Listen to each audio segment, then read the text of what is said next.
I'm Nora Bennett, 33, and I run a compliance software company that went from a spare bedroom idea to a real office with real payroll. I've handled data breaches, angry clients, and sleepless launch nights, but nothing prepared me for the day someone from my childhood walked back in and tried to rewrite my life like it was a group project. She hadn't called in years, hadn't shown up for birthdays, holidays, or my biggest milestones. Yet she sat across from me with this calm, practiced confidence and talked like she still had a claim on everything I'd built. She didn't start with hello. She started with a number. Half. Half of my company, half of my future, half of the thing I protected with my entire 20s. And the reason she gave was almost worse than the demand itself. Family.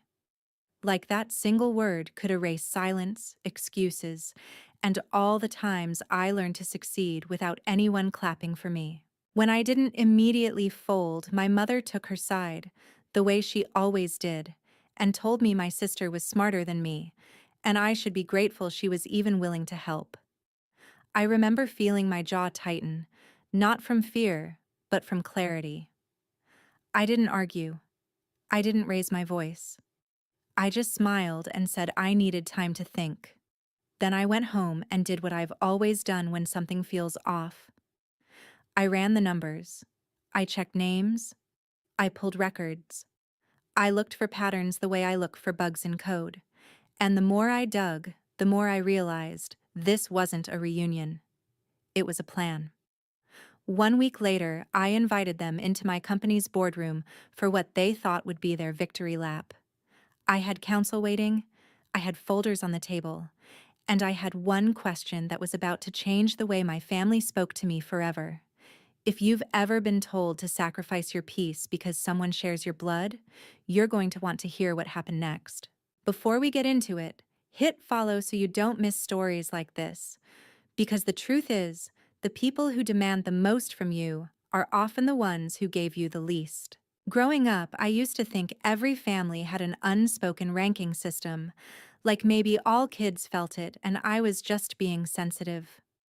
We lived in a quiet suburb outside Chicago where everything looked normal from the street. Trimmed lawns, school fundraisers, neighbors waving as they pulled into their driveways. Inside our house, though, the rules were simple. My sister was the story everyone wanted to tell, and I was the footnote. She was the kind of kid adults instantly liked. Big smile, quick jokes, always performing without even trying. She joined everything that came with a spotlight. Pageants at the community center, cheerleading, student council, anything that let her walk into a room and collect attention like tips in a jar. My mom loved that about her. She didn't just support it, she fed it. Like my sister's popularity was proof that she had done motherhood correctly. If my sister needed a new dress for an event, it appeared. If she wanted her hair done, my mom made an appointment. If she had a new dream, my mom announced it like it was already a success. Meanwhile, I was the kid who stayed up late teaching myself how computers worked on an old, wheezing desktop someone had given us. I loved the logic of it, the calm feeling of making something make sense. I'd borrow books from the library, copy code by hand, and get this tiny rush every time a program finally ran. My mom didn't hate that I was quiet, but she treated it like a phase she couldn't monetize into pride. When I asked for a new programming book, she told me to be practical. So I got a part-time job at a coffee shop as soon as I was old enough, and I bought my own books, my own laptop upgrades, my own little future one shift at a time. My dad tried to be the steady one. He worked at a bank, came home tired, and when I brought him report cards or told him I'd won an academic award, he'd smile and say I was smart and I'd be fine. He meant it as comfort, but what it taught me was this. I couldn't count on anyone to advocate for me. Even when relatives made comments at holidays about how obvious the favoritism was, my mom would brush it off and say my sister needed more support because she was gifted with people. The message stayed consistent for years. My sister was the star who deserved investment. I was the quiet one who could take care of myself. By the time we were applying to colleges, the pattern was so normal it almost didn't hurt anymore.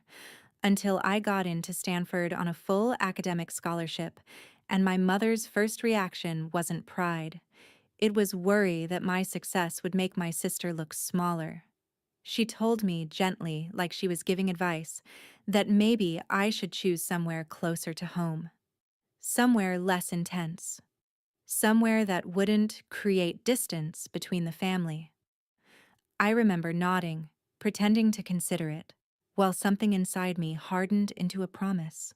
If my own family was scared of my potential, then I was going to build a life so solid their opinions couldn't shake it. Stanford was the first place I ever felt invisible in a way that was peaceful. Nobody there knew my sister. Nobody cared who my mother favored. I could walk across campus and just be another student with a backpack, a laptop, and a head full of problems I actually wanted to solve. I poured myself into computer science and data systems, the kind of work where effort shows up in results, and nobody can talk their way around the numbers. I made friends who respected consistency, not charisma. I found professors who didn't need me to be loud to recognize that I was good. When I graduated, I stayed in Northern California and took a job in tech that paid more money than anyone in my family had ever made at my age. I thought, for a second, that success would finally change how things felt at home. I thought maybe they'd see me differently once I had something undeniable. But every time I flew back for a holiday or a birthday, the conversation still tilted toward my sister like gravity.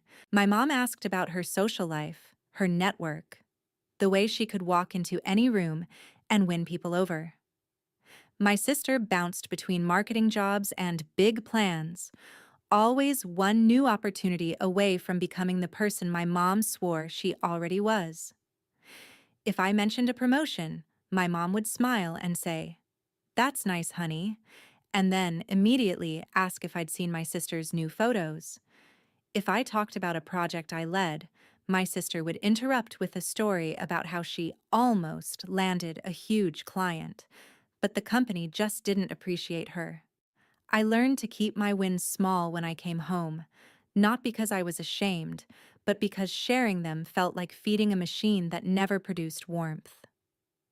Around 27, I met Ethan. He was a data analyst with a calm, observant way of speaking, the kind of person who listened first and talked second. We built a life that felt simple and real, and when he proposed, I said yes without hesitation. Not because it was a fairy tale, but because for the first time, I felt chosen for who I was, not what I could provide. That was also the year I started thinking seriously about building something of my own. I'd spent long enough watching executives make decisions that didn't match reality. I had an idea for a compliance platform that could help hospitals and insurers manage data governance without drowning in manual checks. It wasn't flashy, but it was useful. It solved a real problem. When I mentioned the idea at a family dinner, my mom's eyes lit up in a way I hadn't seen for me in years. For a moment, I thought she was excited for me. Then she said it. "Your sister would be perfect for this. She knows marketing. She knows people. You should bring her in as a partner." My sister leaned back like it was already decided, like she was doing me a favor by agreeing. She said something about how I needed someone with real-world skills and how it would be smart to split things evenly. 50-50, like my work was only half a business until she attached her name to it. I tried to stay polite. I said I appreciated the thought, but I wasn't looking for a partner. I said I'd hire professionals when the time was right. My sister's smile turned sharp. My mom's voice got colder. She told me I was being stubborn and selfish, that family should build together, that I shouldn't act like I was better than everyone. My sister called me ungrateful. And then, like she always did when she couldn't win with charm, she went for guilt.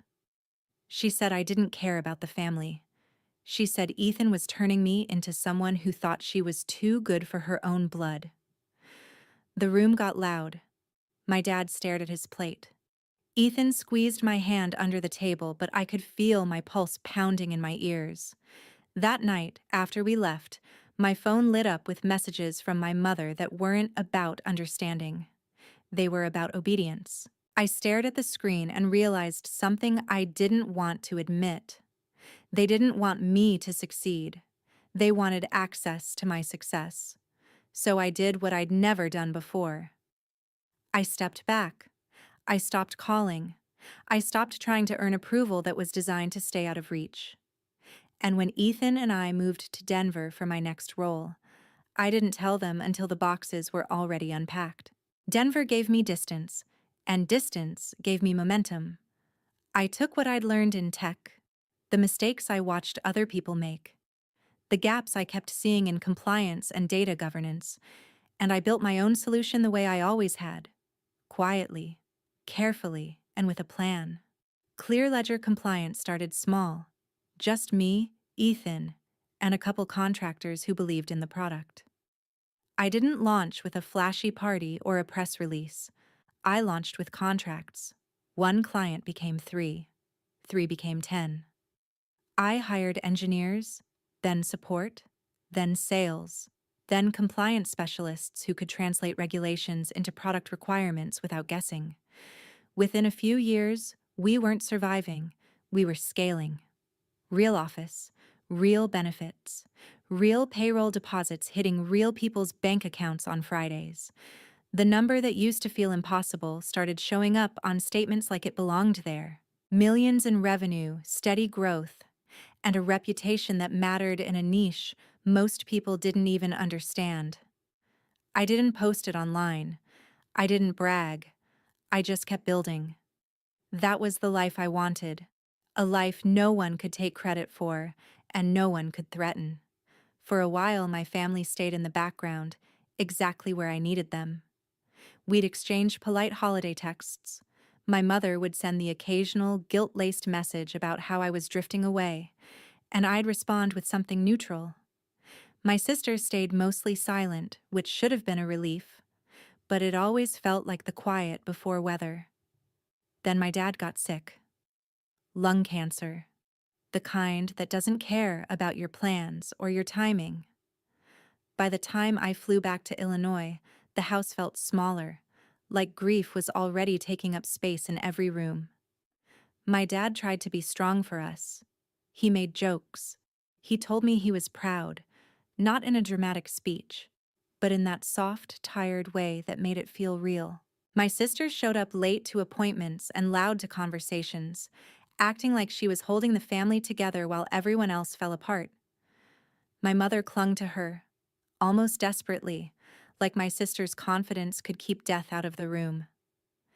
When my dad passed, the funeral was exactly what you'd expect from a family that cared more about appearances than honesty. People hugged, people cried.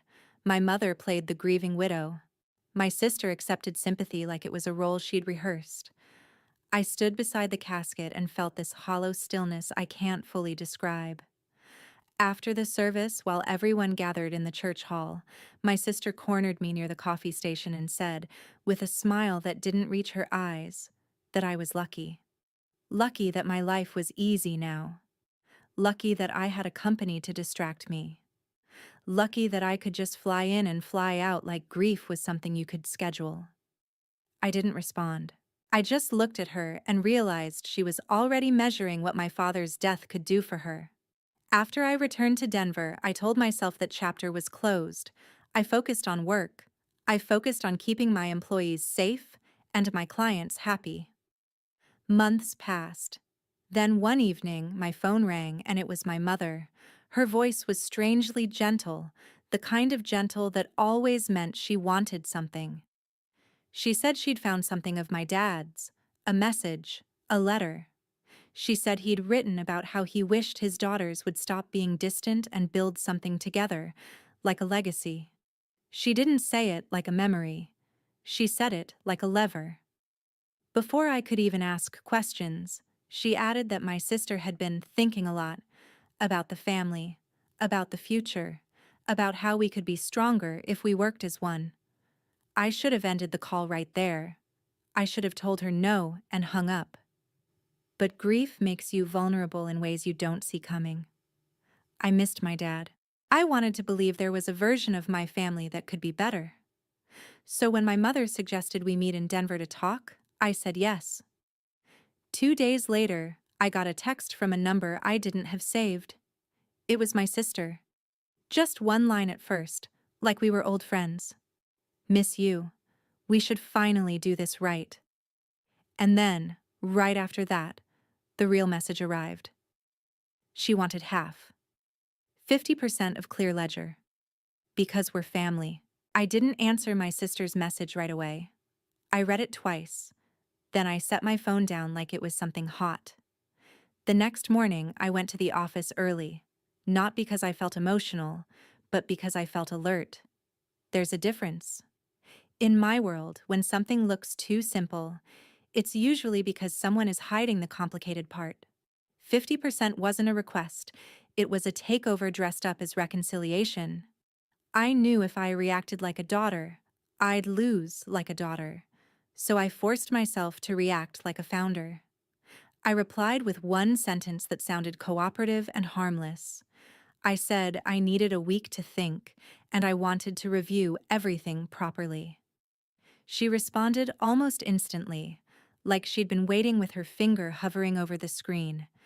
And that alone told me this wasn't about healing the relationship. It was about timing. That same day, I called my corporate counsel, Priya Shah, and I didn't sugarcoat it. I told her someone from my family was demanding half the company and using my mother to apply pressure.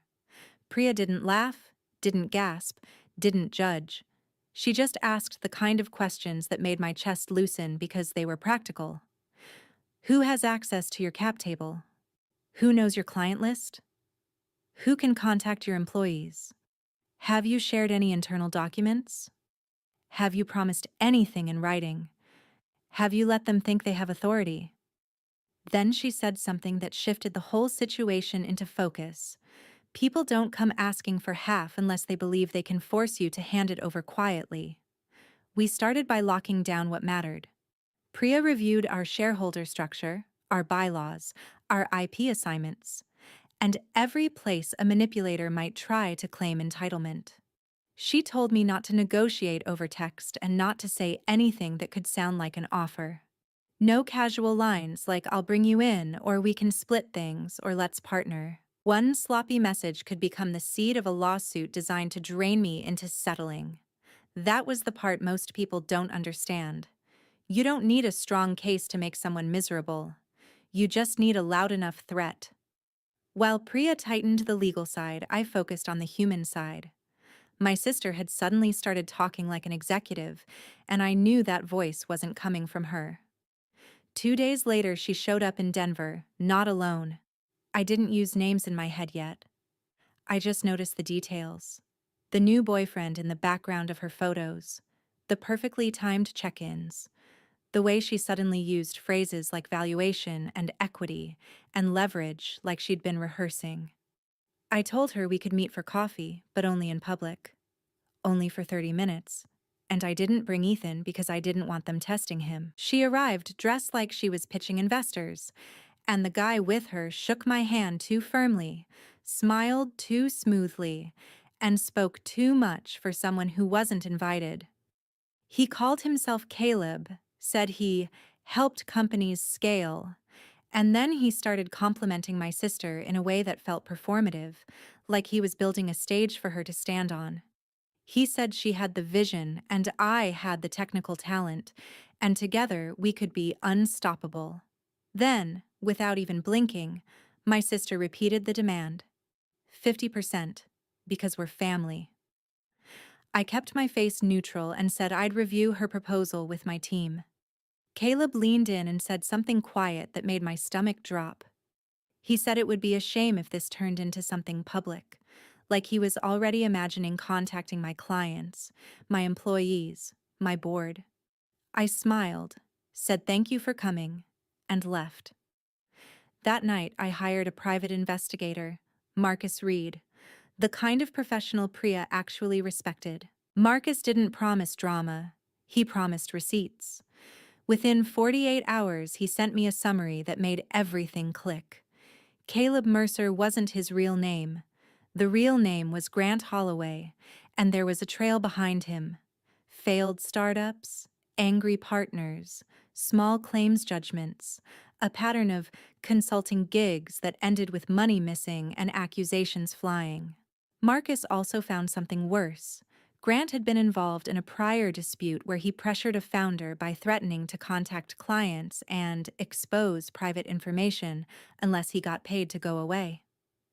It wasn't a criminal record, but it was a pattern. And patterns are more valuable than accusations. Then came the moment that felt almost too perfect, like karma was helping me. But I knew better.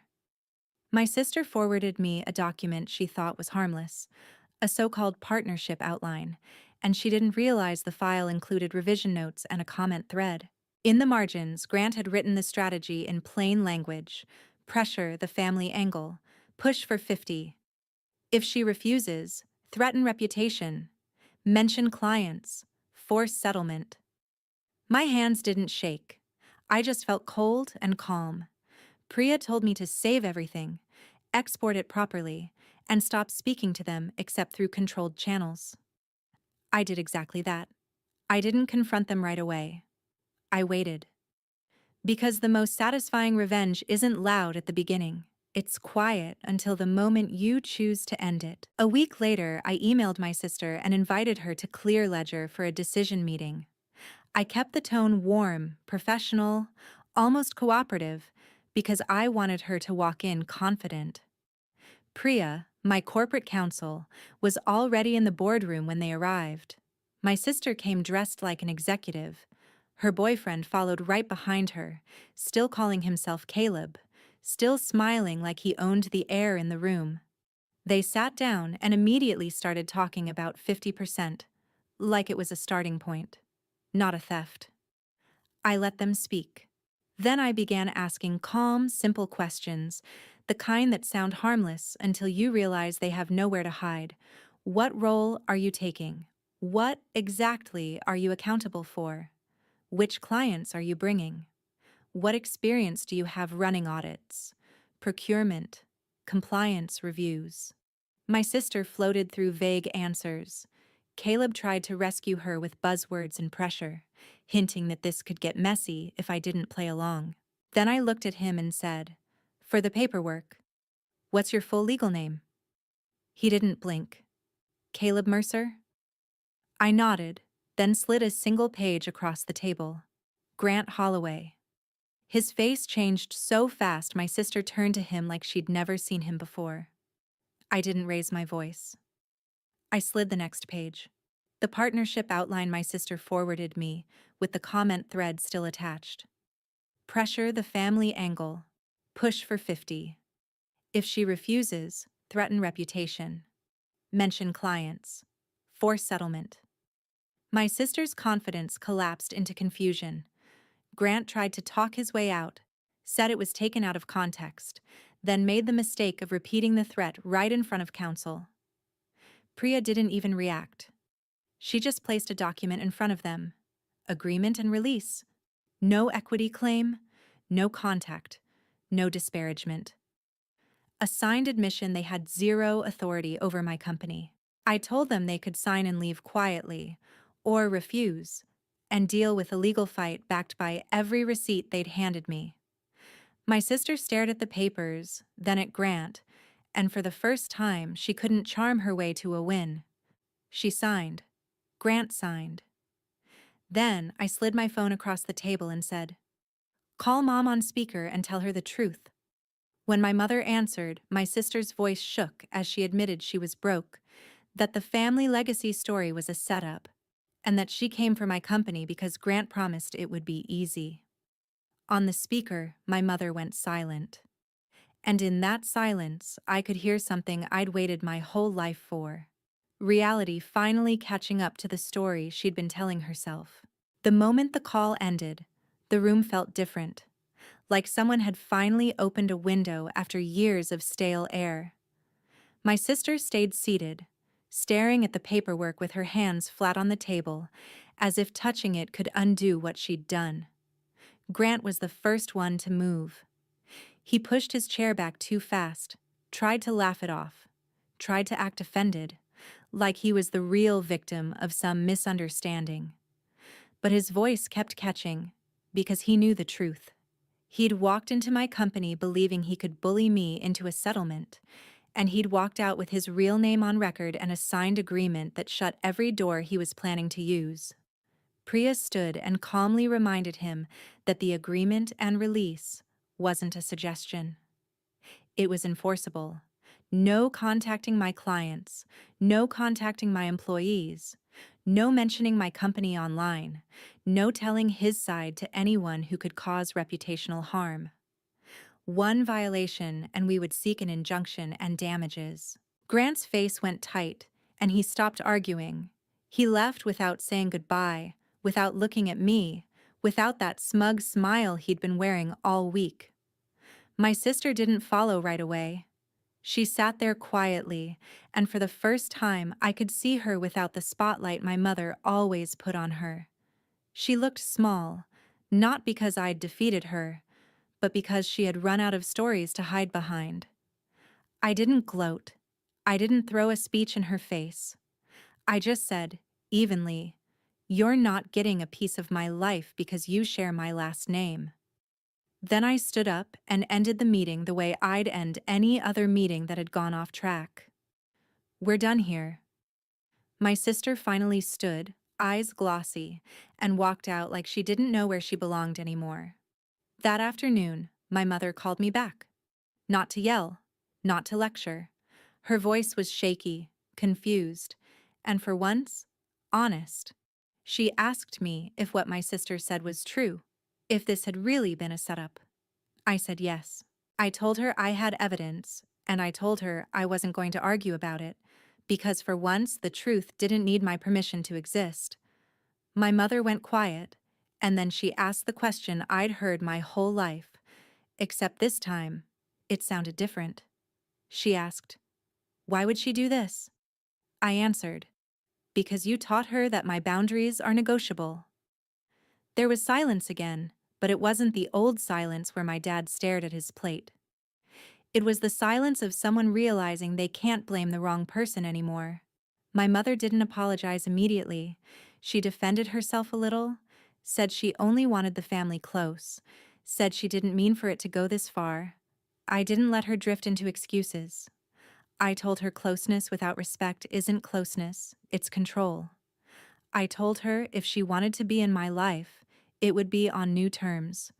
No guilt, no pressure, no pushing my sister into my space. If she crossed that line, I'd step back again, and this time it would be permanent. She agreed, not enthusiastically, but quietly, like she finally understood I meant it. Over the next few days, the fallout happened in layers. Grant tried to salvage the situation first. He sent my sister frantic messages, then tried calling from a different number, then tried to paint me as paranoid and cruel, the classic move when a manipulator loses. But Priya had warned me about that too. We didn't respond. We saved everything.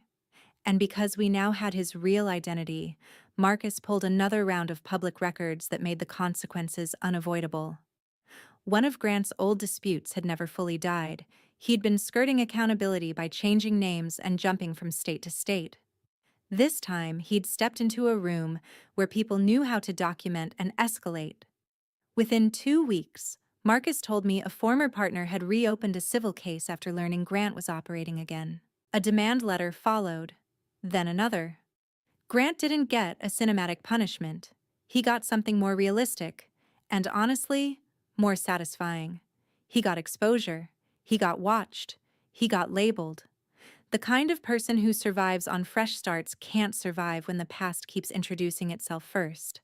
My sister, meanwhile, had to go back home because she didn't have the money she'd pretended to have.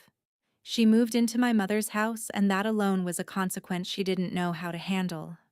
It's one thing to be the golden child when you're winning. It's another when you're living in the same childhood bedroom you used to brag about escaping.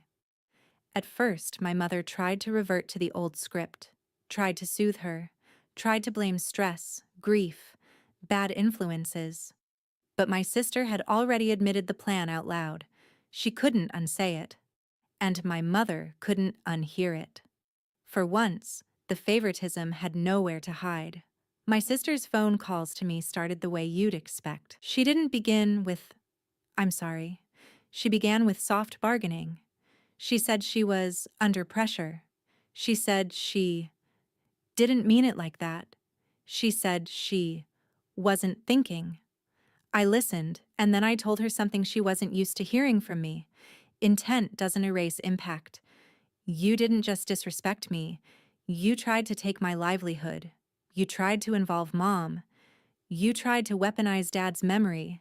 And because of that, things are different now.